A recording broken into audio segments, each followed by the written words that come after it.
केलं। नरेंद्र मोदीजींनी 6,000 रुपये तुझ्या बापाला पेरणीला दिले, तुझ्या माईच्या, तुझ्या बहिणीच्या, तुझ्या बायकोच्या नावावर लाडक्या बहिणीचे पैसे आले, तुझ्या अंगावरचे कपडे आमच्या सरकारचे, तुझ्या पायातलं बूट चप्पल आमच्यामुळे आहे, तुझ्या हातातलं ते डबडं मोबाईलचं आमच्यामुळे आहे। शेतकऱ्यांच्या अंगावरचे कपडे, मोबाईल, घड्याळ, चप्पल, बूट हे जे काय आहे ते फक्त आणि फक्त नरेंद्र मोदींमुळे आहे तुमच्याकडे, नाहीतर तुमच्या अंगावर काहीच नसतं, अशा पद्धतीचं वक्तव्य करून बबनराव लोणीकरांनी स्वतःच्या विकृत आणि भिकारी प्रवृत्तीचं दर्शन या ठिकाणी घडवलेलं आहे। बबनराव लोणीकर हा स्वतः भिकारी प्रवृत्तीचा माणूस आहे। वास्तविक पाहता बबनराव, तुमच्या अंगावरचे कपडे, तुमच्या अंगातला बूट, तुमच्या हातातला मोबाईल हा आमच्या शेतकऱ्यांमुळे, लक्षात ठेवा। तुम्ही जे सभागृहात गेले ते आमच्या शेतकऱ्यांमुळे गेलेले आहेत।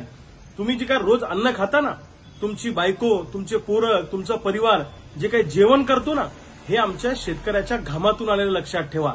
तुम्ही काय उपकाराची भाषा करता? आम्ही शेतकरी भिकारी नाही, आम्ही देशाला पोसणारे लोक आहोत, लक्षात ठेवा।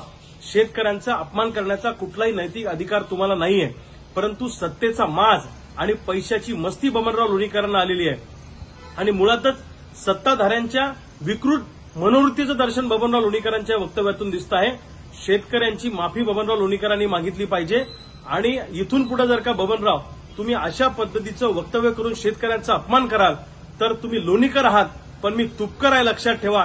महाराष्ट्रात इथून पुढे तुमचा कुठलाही कार्यक्रम गावगाड्यातला शेतकरी होऊ देणार नाही। मी महाराष्ट्रातल्या शेतकऱ्यांना विनंती करतो की बबनराव लोणीकर जिथं दिसल तिथं बुटाड्याने हाणा आणि अशा पद्धतीचं वक्तव्य सत्तेतल्या कोणत्याही नेत्याची करण्याची हिंमत इथून पुढे होता कामा नये।